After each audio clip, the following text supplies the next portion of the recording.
오늘 설교는 2주 전 지난 시간에 이어지는 예수님께서 십자가에서 죽으시는 장면입니다. 특히 죽으시는 순간을 기준으로 해서 50절을 한번 보시면 예수께서 다시 크게 소리 지르시고 영혼이 떠나시니라 이렇게 나와 있는데, 이 50절을 기준으로 해서 이 죽으시기 직전에 일어난 일과 죽으신 직후의 일을 마태가 소개를 하고 있는 것입니다. 오늘 말씀에서 키워드가 하나 있다면 역설입니다.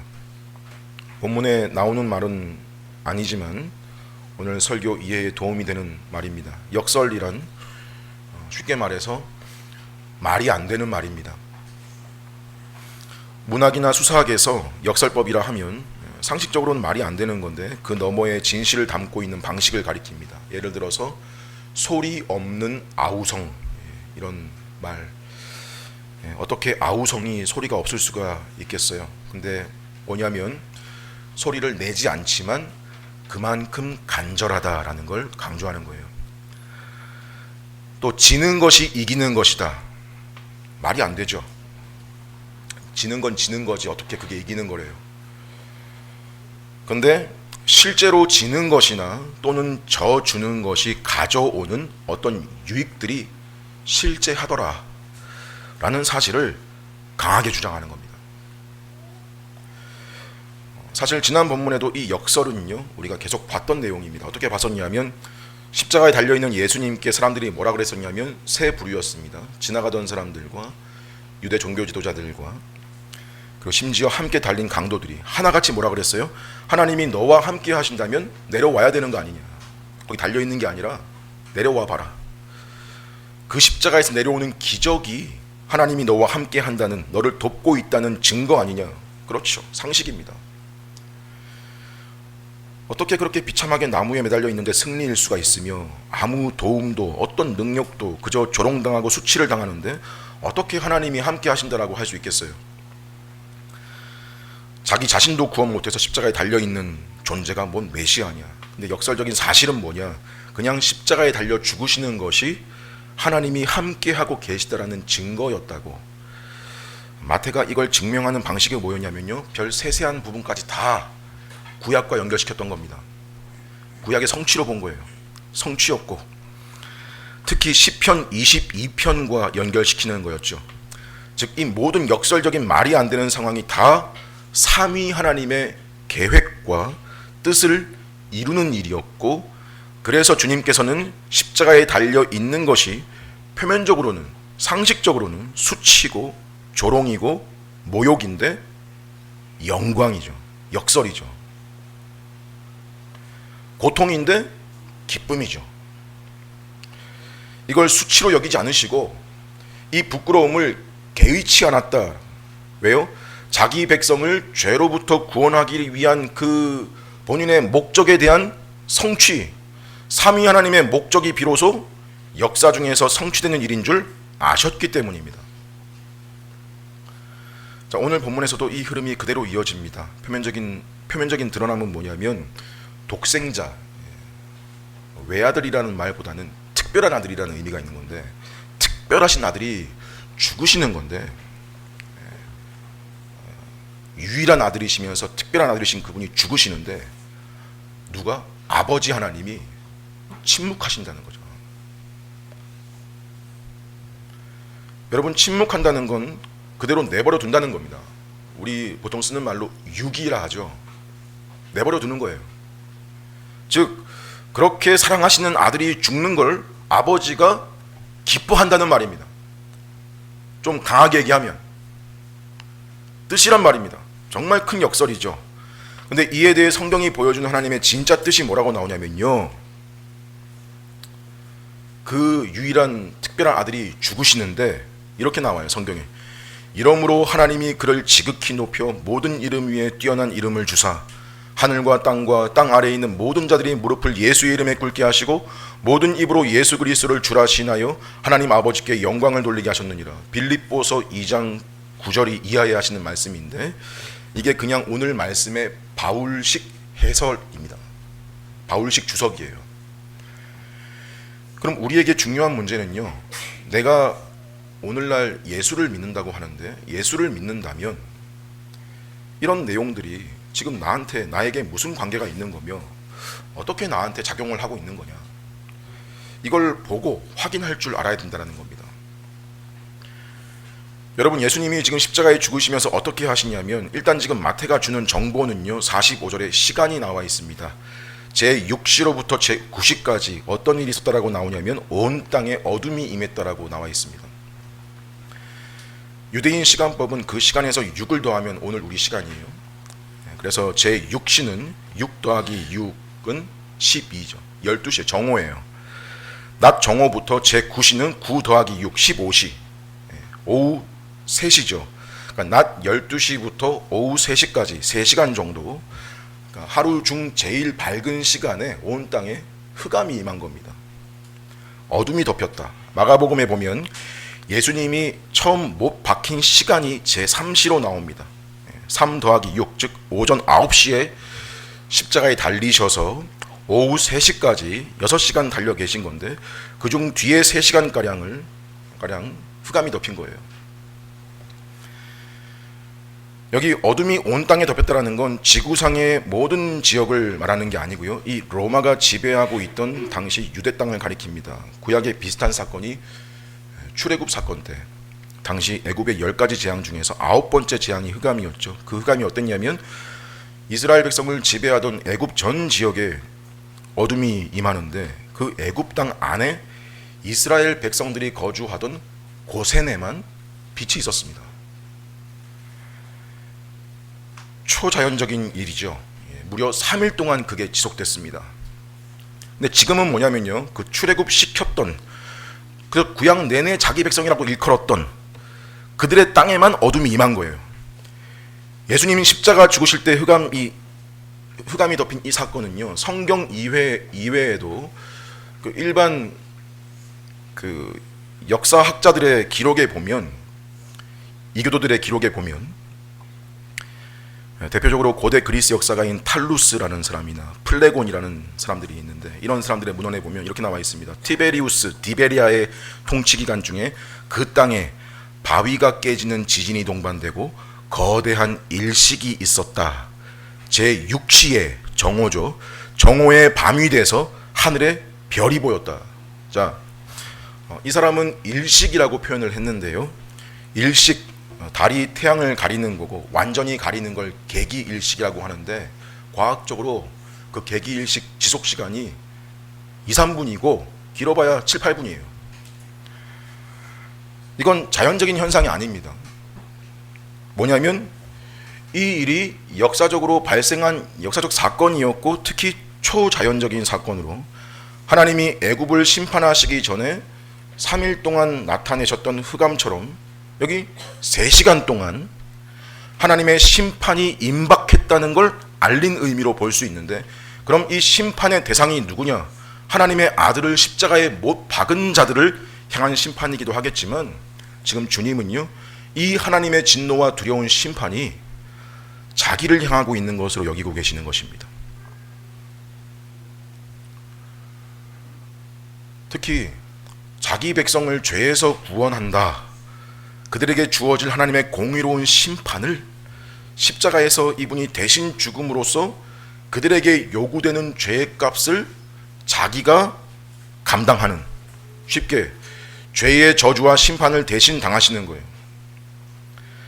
이걸 대신 죽음으로 죄값을 치른다는 말로 대속이고 속죄라고 하는데, 특히 여기서 주의할 것은 성경이 말하는 죄의 값으로서의 죽음이라는 것이, 제가 몇 주 전에도 설명을 드린 적이 있습니다. 단순히 사람의 목숨이 숨을 못 멎는, 목숨이 끝나는 죽음을 말하는 게 아니라 그랬죠. 그럼 뭐라 그랬는지 기억하시나요?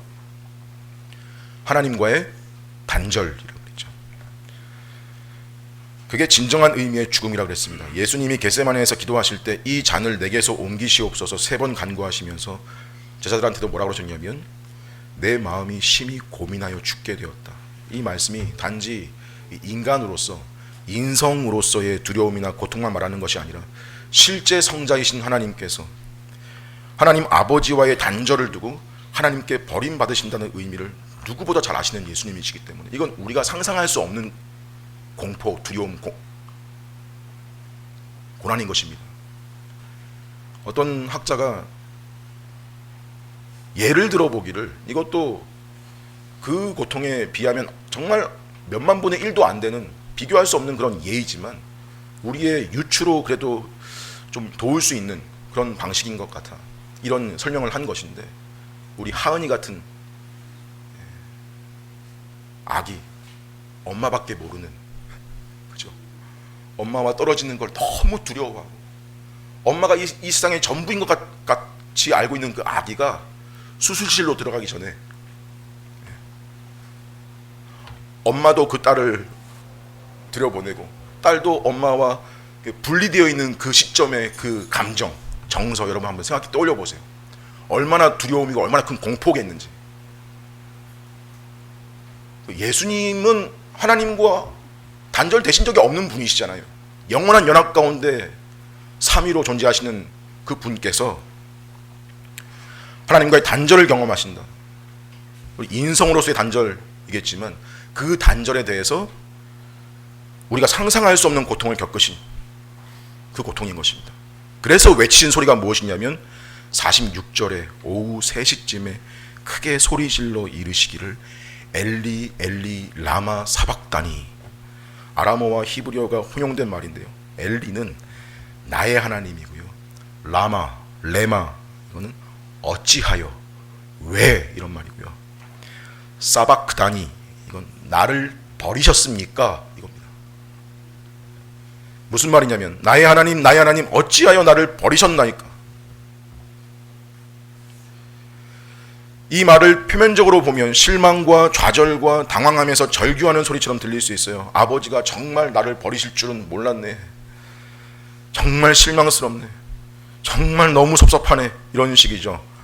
그런데 그런 뜻이 아니라 그랬고요. 뭐라 그랬냐면 이 절규는 하나님과의 교통이 완전히 단절된, 하나님으로부터 끊어져 버린 인간 영혼의 비참과 그 단절의 고뇌를 나타내시는 외침입니다. 그리고 동시에 이 외침의 의미가 또 뭐라고 제가 소개해드린 적이 있냐면 하나님을 향한 거룩한 찬송이라고.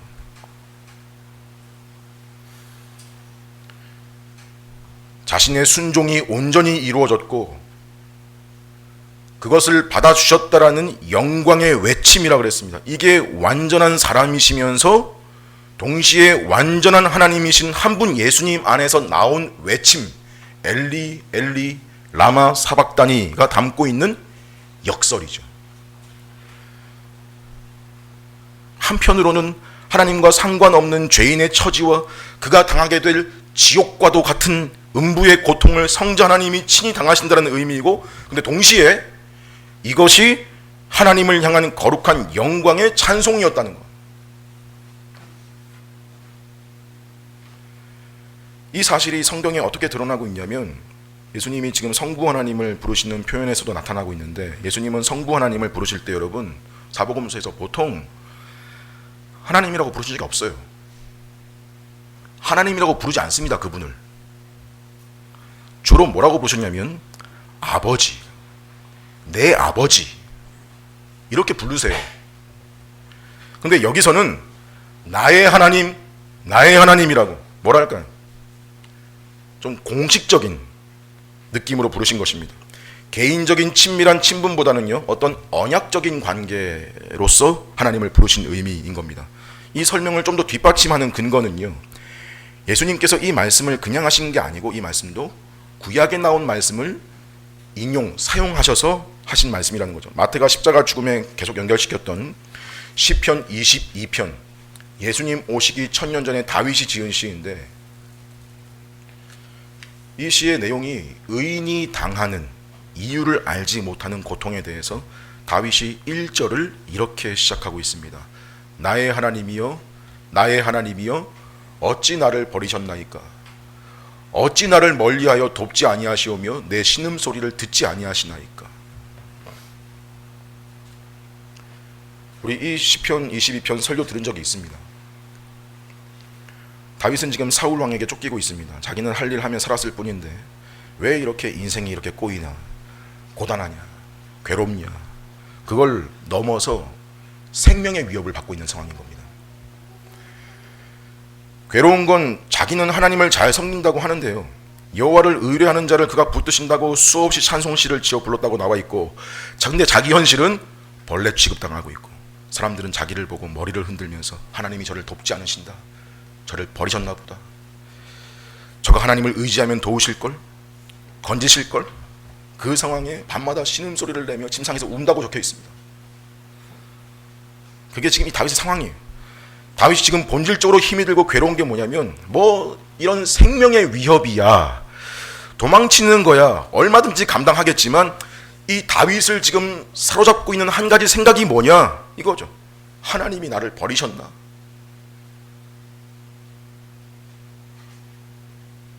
라는 생각.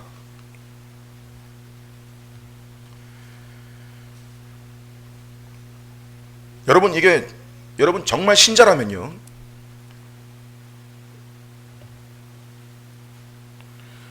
진짜 신자라면, 믿음 가진 참 신자는 자기 인생 좀 고단하고 괴로운 거 그거 얼마든지 버티고 얼마든지 참을 수 있습니다. 근데 정말 영적인 마지노선이 어디냐면, 하나님이 나를 버리셨나? 라는 생각입니다. 신자한테 그런 생각이 안 떠오른다는 게 아니에요. 떠오르는데 그게 진짜 마지노선이라고요.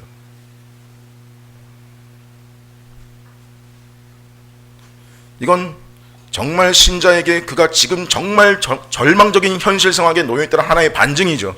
사실 뭐 아무리 큰 곤경, 아무리 큰 압박, 괴로움이 닥쳐도 하나님이 나와 함께 하신다면, 여러분, 하나님이 그래도 나를 돕고 계신다는 생각이 있으면 버티는 거 아니겠어요? 근데 하나님으로부터 내가 버림받았나? 성도의 견인교리를 믿어도 이런 현실이 있을 수 있어요, 신자한테.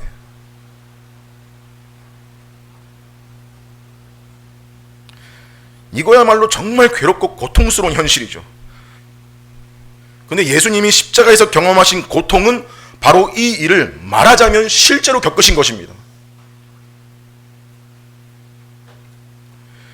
십자가에서 죽으신 죽음이 단지 영혼과 육신의 분리라고 하는 사람 목숨이 죽는 죽음이 아니고, 생명의 근원 되신 하나님으로부터 완전히 끊어진 것, 완전히 버림받는 것, 하나님의 아들 죄 없는 독생자 예수님이 자기 백성을 죄와 그 죄로 인한 영원한 절망에서 건지기 위해 실제로 하나님으로부터 버림받는 죽음의 고통을 겪으신 것입니다. 그 고통이 절정에 다다랐을 때 그것이 얼마나 크고 비참하고 두려운 것인지 우리를 대신해서 나의 하나님 공식적으로 어찌하여 나를 버리셨나이까라고 외치신 것입니다.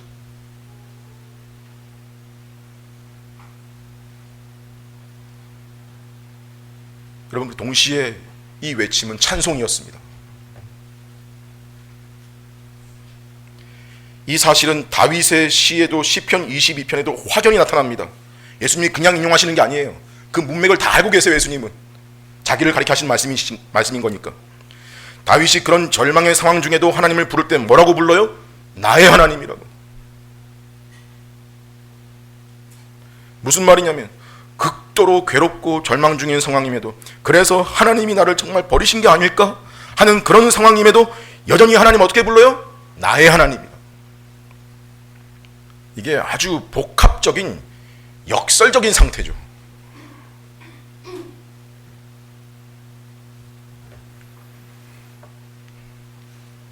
얼마나 절망적이고 괴롭고 슬픔인가를 말하는 한편, 나의 하나님이라고 전적으로 또 내가 하나님밖에 의존하고 신뢰할 분이 없다는 거죠. 그래서 1절을 어찌 나를 버리셨나이까라고 외치지만, 나의 하나님이라고 부르는 존재의 결국이 뭐라고 나오냐면, 후반부 22절에 내가 주의 이름을 형제에게 선포하고 회중 가운데에서 주를 찬송하리이다. 여호와를 두려워하는 너희여 그를 찬송할지어다. 그에게 영광을 돌릴지어다. 그를 경외할지어다.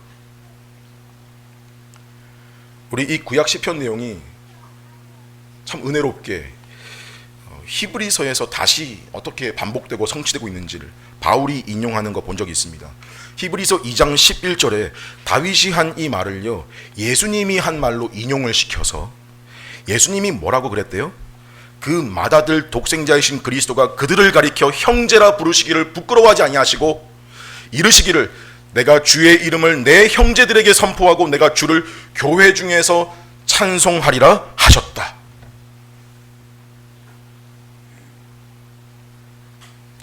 나의 하나님, 나의 하나님, 어찌하여 나를 버리셨나이까? 나의 하나님, 영원 전 언약 가운데 계획하신 이 일이 이제 일어나며 그 일에 발생하는 하나님과의 단절, 고통, 하지만 동시에 그 언약이 이루어지는 성취에 대한 감사와 영광의 찬송. 그래서 여기 엘리 엘리 다음에 나오는 라마라는 말, 어찌하여, 왜 라는 이 말도 어찌하여, 왜, 이거 어떤 의미처럼 다가올 수 있어요. 도무지 이유를 알지 못하겠다, 도대체 이유를 모르겠다라는 식의 어째서, 왜, 이 말이 아니고 이런 겁니다. 추운 겨울 전쟁통에 애기 울음소리가 들리는데 가보니까 한 여인이 자기가 입고 있던 옷을 다 벗어서 그 품에 아기를 꽁꽁 싸매서 끌어안고 있고 아기는 울고 있고 여인은 얼어 죽어 있더랍니다. 발견한 사람이 그 여인을 묻어주고 그 아기를 거두어서 키운 어른이 그 애를 키우면서 이걸 숨기지 않고 너가 어떻게 살아났고 너의 어머니가 너를 어떻게 살렸고 말해주면서 키웠다는 거예요. 그래서 나중에 이 아이가 커서 어머니 무덤을 한번 가보겠다, 그래서 알려줬더니 그 애가 자기 입은 옷으로 무덤을 덮고 울면서 이러는 거죠. 어머니, 왜 절 낳으셨어요? 어째서 절 낳으셔서? 왜 절 낳으셨어요? 자, 왜 절 낳았어요? 이 말만 떼서 보면 원망이죠. 그런데 앞뒤 문맥 다 보면 뭐예요? 원망이 아니고 지극한 감사요, 존경이요, 자기를 살린 사랑에 대한 찬송이죠. 왜 나를 버리시나이까? 원망이 아니고 자기를 버리심으로 이루시려는 하나님의 계획과 목적과 사랑에 대한 찬송입니다.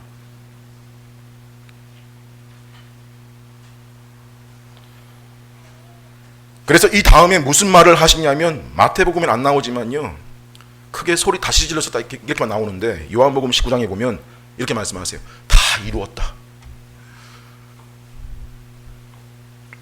자, 지금까지 한 앞에 설명 모르면 이 말 이해가 안 돼요. 어찌하여 나를 버리셨나이까? 절규하면서 죽어가는데 뭘 다 이뤄요? 이 두 말 사이의 간격이 이해가 안 돼요. 그래서 이 말씀의 의미를 우리야 지금 성경 펴서 그 설명 듣는 은혜를 누리지만, 그 현장에 있던 특히 온갖 조롱과 모욕을 일삼던 사람들이 이걸 알 턱이 있겠어요? 그래서 그들 중 어떤 사람들 뭐라 그랬다고 나오냐면, 이 사람이 엘리야를 부른대요. 일단 엘리야를 말하는 걸 보면 이 말한 사람들은요, 그 무리 중 가운데에서 유대인들입니다. 유대인들 사이에서 이 구약 엘리야 선지자에 대한 민간신앙 같은 게 있었어요. 미신이죠. 엘리야가 여러 기적을 베풀기도 했고 또 죽음을 보지 않고 하늘로 승천한 인물로 알려져서 이 엘리야가 압제받고 고통받는 이스라엘 사람을 도와주러 다시 온다라고. 물론 말라기서에서 그 엘리야가 다시 온다라는 그런 예언이 있는데, 사실 그거는 침례 요한을 가리키는 거였는데 몰랐죠. 그러니까 그런 미신적인 기대가 있어서 또 엘리야 이름이 히브리어로 축약시켜 부르기를 엘리라고 부르기도 했거든요. 그럼 미신적인 기대가 있어서 엘리야를 부른다라고 연결 지은 건데, 이건 단순히 그렇게 들려서 그랬다기보다 이것도 의도는 조롱인 거예요. 뭐냐면, 저자가 여태 하나님께 호소했지만 아무 응답이 없으니까 이제 차선책으로 엘리야를 찾는구나, 이 말입니다. 이 근거가 바로 뒤에 나옵니다. 그렇게 말한 사람들 중 하나가 바로 달려가서 해면에, 천이에요 쉽게 말해서, 천에 신포도주를 적셔서 입에 대서 마시게 하는데, 이게 가엾거나 동정심으로 주는 게 아니고요, 생명을 좀 더 붙어 있게 하려고. 왜? 방금 말한 대로 정말 엘리야가 와서 도와주는지 보려고 생명을 연장시키려고 하는 의도인 거예요. 그랬더니 또 안 그러고 앉아있던 사람들이 뭐라고 그러냐면 49절에 가만둬라, 뭘 주냐, 엘리야가 그를 구하러 오는지 한번 보자, 뭘 줘? 라면서 낄낄대며 조롱하는 장면인 겁니다. 마태는 이때 예수께서 다시 크게 소리 지르시고 영혼이 떠나시니라라고 주님 죽으시는 순간을 매우 간단하게 기록을 하고 있습니다. 신파조로 장하게 설명 안 해놨어요. 간단해요. 영혼이 떠나시니라. 여기 이 말은요 아주 능동적인 표현입니다. 50절인데요. 즉 영혼이 떠났다라고 나오지만 영혼을 떠나게 했다라는 말입니다. 무슨 말이냐? 예수님이 숨을 거두시며 죽어가시면서 수동적으로 죽음을 맞이했다라는 그런 표현이 아니고, 자신께서 자기 영혼을 하나님께 능동적으로 돌려드렸다는 의도가 담겨있는 표현인 것입니다. 자, 한 가지 궁금한 것은, 이러한 때에 아버지 하나님은 무엇을 하고 계셨나? 아까 앞에서 하나님이 침묵했다라고 제가 표현을 했죠. 표면적으로 보면 그럴 수 있죠. 그냥 죽게 내버려 두셨잖아요. 근데 마태가 51절부터 주님이 죽으신 직후에 일어난 일을 소개하는 걸 보면요, 실제는 침묵하지 않으셨다라고 하는 거예요. 여기서 이제 우리말 개역개정판에 번역의 아쉬움이 있는데 51절 제일 앞에 원문에 보면 나오는 말을 우리 개역개정 성경에서는 생략한 말이 behold입니다. 보라, and behold. 우리 한글 성경은 이 표현을 마태복음에서 다 지워놨어요. 다 생략시켜놨어요. 사실 마태의 의도에서는 이게 꽤 중요한 표현이거든요. 근데 마태복음 몇 군데를 제가 이 말을 넣어서 한번 읽어드려 볼게요. 여러분들은 들으시면서 마태가 이 보라라고 하는 이 말을 어떤 상황에 쓴 것 같은지 한번 생각해 보세요. 마태복음 2장 9절에 보라, 박사들이 왕의 말을 듣고 갈새 동방에서 보던 그 별이 문득 앞서 인도하여 악이 있는 곳 위에 머물러 서 있는지라. 3장 17절에 보라, 하늘로부터 소리가 있어 말씀하시되 이는 내 사랑하는 아들이요 내 기뻐하는 자라 하시니라. 8장 24절에 보라, 바다에 큰 노을이 일어나 배가 물결에 덮이게 되었으되 예수께서는 주무시는지라. 자, 몇 군데 더 있는데 어떤 상황 같으세요? 바로 하나님의 직접적인 개입을 강조하는 표현입니다. 하나님이 직접적으로 강조하시는 순간이 오니까 주목시키는 거예요. 보라. 본문 51절도 오늘 보라, 이에 성소 휘장이 위로부터 아래까지 찢어져 둘이 되고, 무슨 말이냐면 이 휘장을 찢으신 분이 누구시라는 거냐면 하나님이 찢었다는 겁니다. 그래서 뭐라 표현되어 있어요? 위로부터 아래까지 찢어졌다. 이 실물, 이 휘장이라는 거를 여러분 설명 들으시면 더 실감 나실 거예요. 성전 안에 성소와 지성소라는 공간이 구분이 되어 있는데, 먼저 성소를 지나서 지성소로 들어가는 겁니다.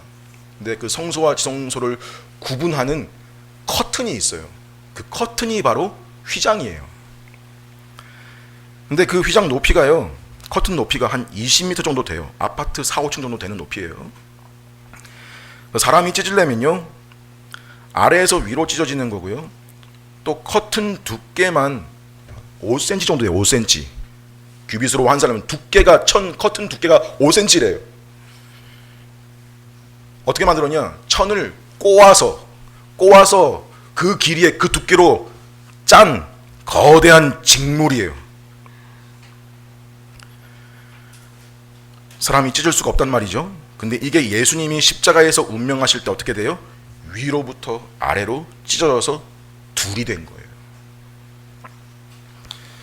그 휘장에는 천사, 그룹이라고 하는, 케루빔이라고 하는 천사들의 문양이 수놓아져 있었는데 무슨 의미인가면, 아담과 하와가 불순종해서 범죄하고 에덴에서 쫓겨났을 때 하나님은 천사들이 두루 도는 화엄검, 불칼을 들고 동산을 지키게 하시죠. 즉 죄 지은, 죄를 가진 아담과 하와가 죄를 가지고 에덴에 더 이상 들어올 수 없고 생명나무에 접근하는 길을 차단시키는 거죠. 무슨 말이에요?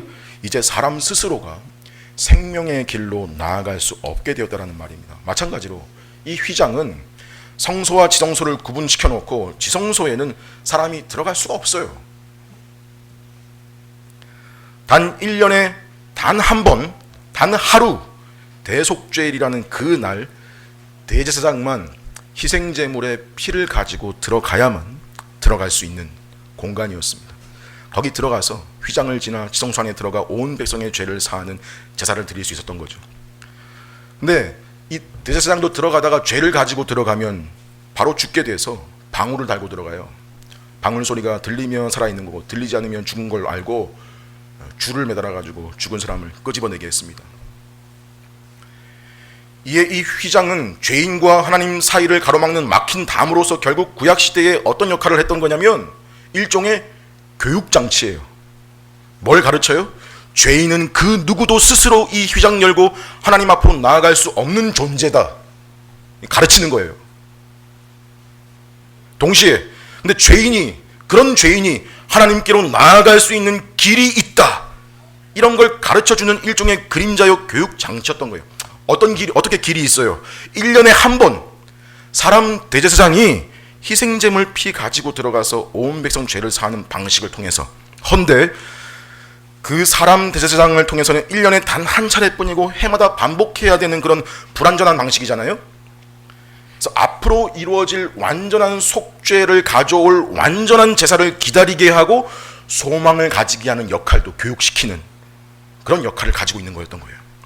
근데 그 일이 언제 이루어진 거냐? 예수님 십자가에서 죽으실 때 성소와 지성소를 가로막던 거대한 휘장이 위에서 아래로 완전히 찢어집니다. 그 일이 비로소 완전히 성취가 된 것이죠. 즉 이 말은 무슨 말이냐면, 하나님께서 예수님이 온전한 대제사장으로서 자기가 제물되어 바치신 제사를 기쁘게 받으셨다라는 뜻입니다.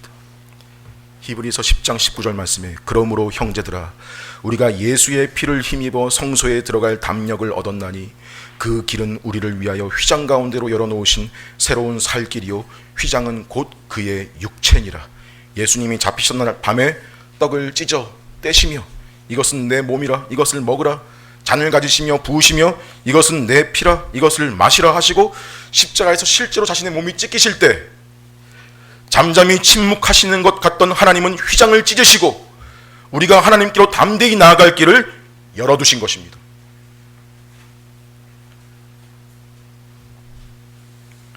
그래서 베드로는 자신의 서신서 첫 번째 서신서 2장 9절에 우리들은 뭐라고 기록했냐면 너희는 왕 같은 제사장이다. 십자가에서 이루신 죄사함의 은혜와 구속의 은혜를 받은 사람이라면 누구라도, 어떤 흉악한 죄인이라도, 예수님을 믿고 의지하는 자라면 누구든지 하나님을 아버지라 부르며 앞으로 나아갈 수 있게 되었다는 것입니다. 이제는 형제들과 함께 참되신 하나님을 참되게 예배하는 곳이 지성소예요. 예수님이 형제라 일컬으신 그 형제들이 함께 모여서 예배하는 곳이 지성소가 된 거예요. 그리고 그리스도를 힘입어 그 무리 속에서 참되게 예배하는 자들이 하나님 앞에 거룩한 제사장들이라는 거예요. 내가 주의 이름을 형제에게 선포하고 회중 가운데에서 주를 찬송하리이다. 여호와를 두려워하는 너희여 그를 찬송할지어다. 그에게 영광을 돌릴지어다. 그를 경외할지어다. 천사들이 불렀던 찬송, 민족 가운데서도 레위 지파만 할 수 있었던 그 찬송, 천사들의 찬송을 우리에게 알려주셔서 너희가 하나님을 찬송하는 사람들이다. 그 말씀이 이렇게 이루어진 것이죠. 그리고 예수님이 죽으신 직후에 또 어떤 일이 있었냐면 땅이 흔들리고 바위가 터졌다고 나와요. 지진이죠. 쉽게 생각해 보면 구약에서 하나님 백성들 앞에서 땅이 흔들리는 일은요, 주로 하나님이 임재하실 때의 현상이었습니다. 즉 땅이 흔들렸다는 이 말은 예수님이 십자가에 달려 죽으실 때 하나님이 친히 그 십자가에 임재하셨다는 걸 암시하는 거고요, 하나님이 그 자리에 십자가에 달리신 예수님과 함께 하셨다는 사실을 보여줍니다. 역설이죠. 나의 하나님, 나의 하나님, 어찌하여 나를 버리셨나이까 외치셨는데, 지옥과도 같은 하나님과의 단절을 겪으셨는데 하나님은 즉시 함께 하셨습니다. 사람들은 하나님이 그와 함께 하신다면 저가 십자가에서 내려올 것이라 했지만, 오히려 십자가에 달려 죽으시는 그 순간에 하나님이 함께 하신다는 사실을 나타내셨습니다. 바위가 터지는 걸 보신 적 있습니까? 바위가 터진다. 여러분, 바위가 어떻게 깨진다, 갈라진다 이게 아니라 바위가 터진다 보신 적 있어요?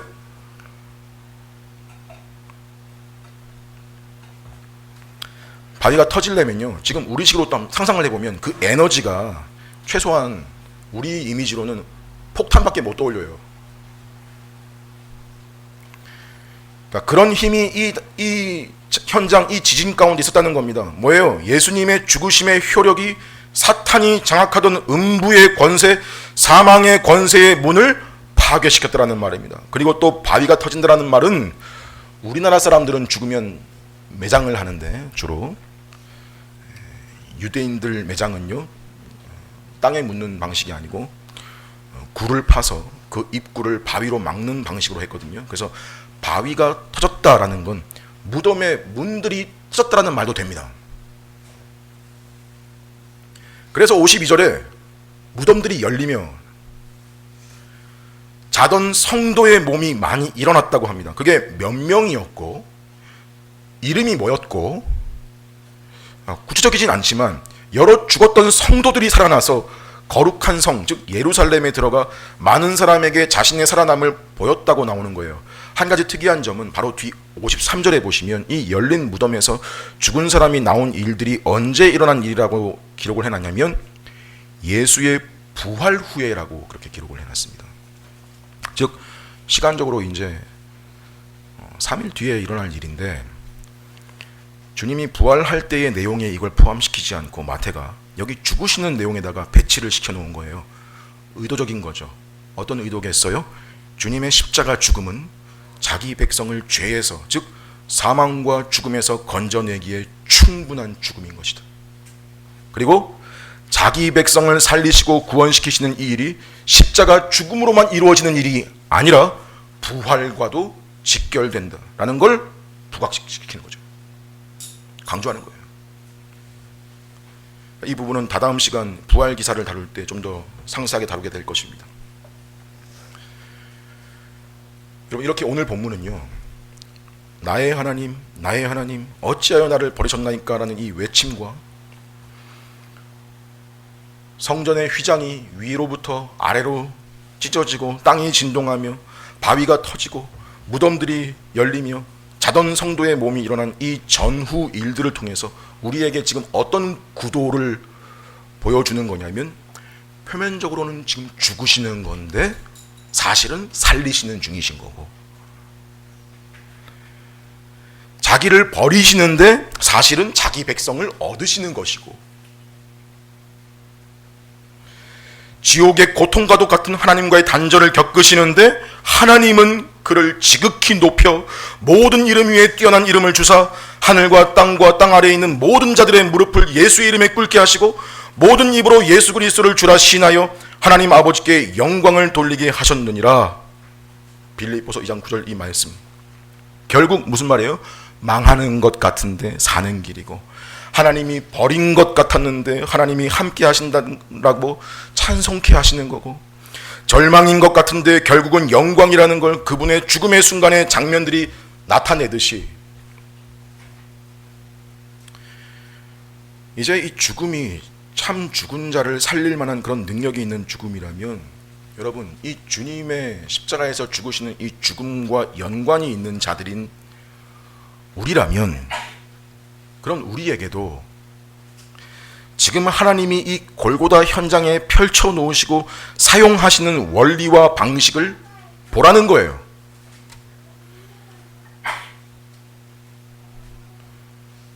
우리가, 여러분과 제가 구원을 받았다는 거, 우리가 이 예수님의 죽으심의 은혜로 예수님을 힘입어 하나님께 담대히 나아갈 수 있게 됐다라는 거, 우리가 부활 소망 가지고 사는 존재가 되었다라는 거, 말은 다 하죠. 말은 다 해요. 알아요, 이 말도.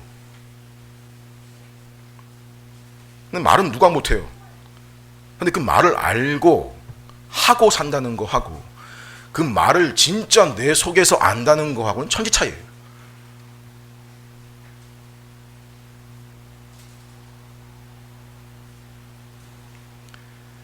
그걸 속에서 정말 알면요, 최소한 정말 알기를 소원하는 마음이라도 있다면 그 자에게도 이 역설이라는 게 일단 속에서 동의가 되고, 자기가 그러지 못하는 거에 가슴 아파하는 게 있게 됩니다. 그게 뭐예요? 이거죠. 빌립보서 2장 9절 바울이 그 앞에서 말한 내용이에요. 너희 안에 이 마음을 품어라. 곧 그리스도 예수의 마음이니 그는 근본 하나님의 본체시나 하나님과 동등됨을 취할 것으로 여기지 아니하시고 오히려 자기를 비워 종의 형체를 가지사 사람들과 같이 되셨고 사람의 모양으로 나타나사 자기를 낮추시고 죽기까지 복종하셨으니 곧 십자가에 죽으심이라. 이러므로 하나님이 그를 지극히 높여 모든 이름 위에 뛰어난 이름을 주사가 뒤따릅니다. 또 그 앞에는 이런 말씀이 있습니다. 마음을 같이하여 같은 사랑을 가지고 뜻을 합하며 한 마음을 품어 아무 일이든지 다툼이나 허영으로 하지 말고 오직 겸손한 마음으로 각각 자기보다 남을 낮게 여기고 각각 자기 일을 돌아볼 뿐 아니라 다른 사람들의 일을 돌아보아 나의 기쁨을 충만하게 하라.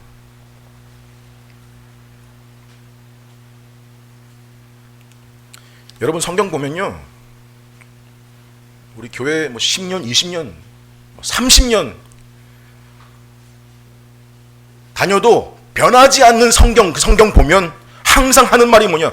구원받은 신자들한테 요구하고 확인하라는 거, 네, 이런 겁니다. 그래서 구원이란 다른 게 아닙니다. 진정한 구원을 받았다면 그 사람은 이런 열매를 가지고 최소한 이걸 소원한다는 게 성경의 말입니다. 예수 믿는다, 교회 다닌다는 건 교회 출석 말하는 게 아니잖아요.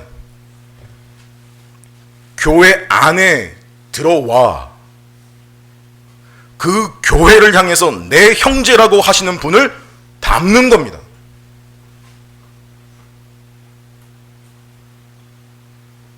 그게 구원이죠. 그래서 내 하는 말이 이거예요. 너희가 높아지려 하면 낮아질 것이고 낮아지려 하면 높아질 것이다. 역설이죠. 아, 그럼 이 말이 내가 낮아지면 높아지겠구나. 높아지려고 낮아지려는 사람도 아닙니다. 우리 생각은 내가 어떻게든 다방면으로 높은 데 있고 싶죠. 지식이나 지식적인 면에서나 실력적인 면에서나 재력 면에서나 뭐든 꿀리는 거 싫잖아요. 상식이죠. 세상이고. 지식, 실력, 재력이 나쁘다는 말을 지금 드리는 게 아닙니다. 교회 안에 그런 사람 있으면 안 된다는 거 아니에요. 그렇죠. 그걸 가져도 자기를 낮추는 사람이 있어야 돼요. 교회 안에는요.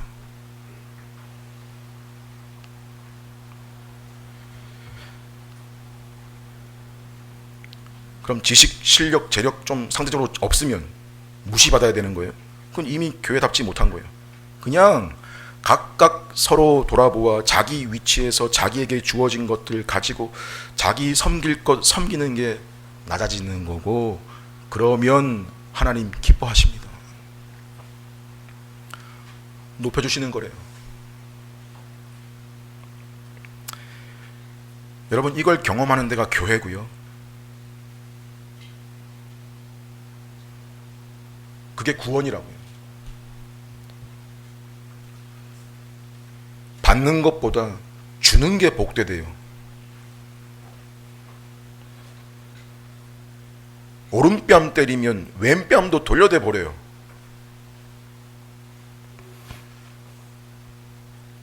너를 핍박하는 자를 위해서 기도하래요. 이 땅에서는 말도 안 되는 바보 같은 말들이죠. 근데 이게 여러분 기억하세요. 역설이라고요.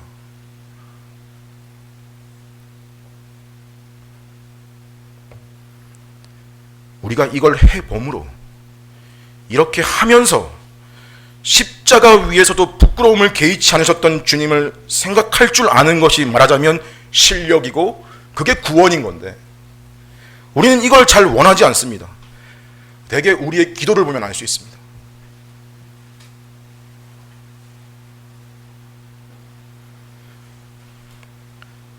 제단에 제물 드리기 전에, 예배하기 전에 형제에게 원망 들을 일이 있거든 해결하고 와서 예배 드려라. 그거 참 안 돼서. 그럴 수 있게 해달라고 엎드리는 게 기도가 돼야 됩니다. 내가 이렇게 해서 나한테 이득이 뭐야? 이 땅에 사는 현실에 나한테 이득이 뭐야? 누가 알아줘? 하나님이 기뻐하십니다. 그럼 끝입니다.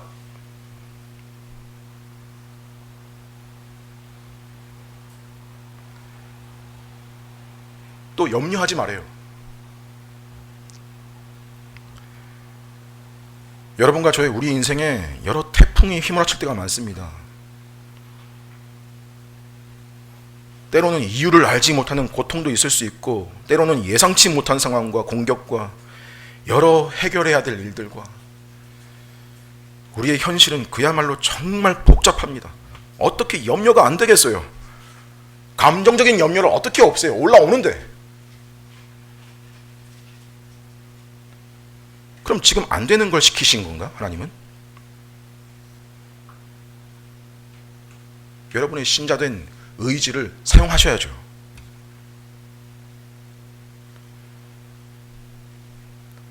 그리고 하나님께 부르짖어야죠. 신자는 그런 겁니다. 그게 어떤 상황일지라도요, 하나님이 나를 버리신 거 아닌가? 할 만한 상황. 한 번쯤은 경험 있으시잖아요, 다들. 신자의 입에서 무슨 부르짖음이 나오는 상황이냐면 나의 하나님, 나의 하나님, 어찌하여 나를 버리셨나이까? 헌데 겉으로는 암흑이고 태풍이 휘몰아치고 있고 하나님이 침묵하시는 것 같은데 하나님은 성도에게 일어나는 그 일을 세세하게 다 자기의 계획대로 뜻대로 사용하시는 분이십니다. 그래서 그 기간 지나면 성도는 다 하나님의 일하심을, 그분의 지혜와 능력을 찬송을 하게 되어 있습니다.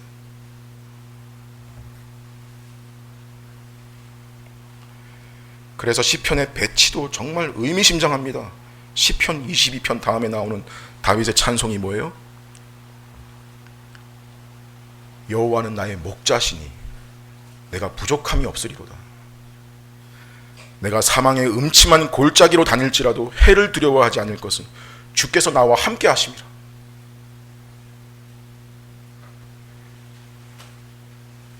이러한 은혜가 그리스도의 십자가의 죽으심으로 이루어진 것을 알고 우리가 하나님께서 그렇게 자기 아들을 아끼지 않으시고 내어주심으로 우리를 향하신 자기의 사랑을 확증하신 사람들인 것을 알고 그러한 사람들로 우리가 하루하루를 살고 한 주를 살아서 그렇게 살다가 함께 모여 하나님을 예배합시다.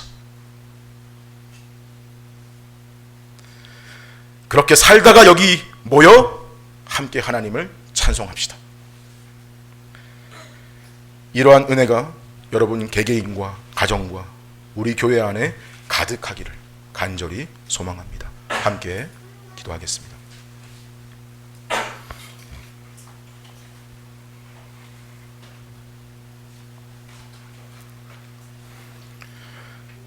하나님 아버지 감사합니다. 하나님의 선하심과 위대하심과 자비로우심을 생각할 때 우리가 경배하지 않을 수 없고 찬송하지 않을 수가 없습니다. 죄와 사망으로 도저히 하나님 앞으로 나아갈 수 없는 저희들을 그리스도를 통하여 살 길 주시고 하나님을 향해 아버지라 부르게 하신 것을 감사합니다. 말로 다 할 수 없는 은혜를 받은 저희들이 오니 이 은혜를 아는 자라면 우리가 받은 구원에 걸맞게 성도의 모습과 방식을 가지고 이 땅 살아가게 하옵소서. 그 방식들이 세상의 시각과 맞지 않고 자주 부딪힐지라도 그 속에 감추어진 하나님의 은혜를 볼 줄 알고 발견하게 하옵시고 또 우리의 상황이 어렵고 고단하고 복잡할지라도 그 안에서 계획과 뜻을 이루어 가신 하나님을 믿고 찬송하는 저들이게 하옵소서. 연약한 인생들이 오니 성령 하나님 저희를 말씀으로 붙드시고 도와주옵소서. 예수님의 이름으로 기도합니다. 아멘.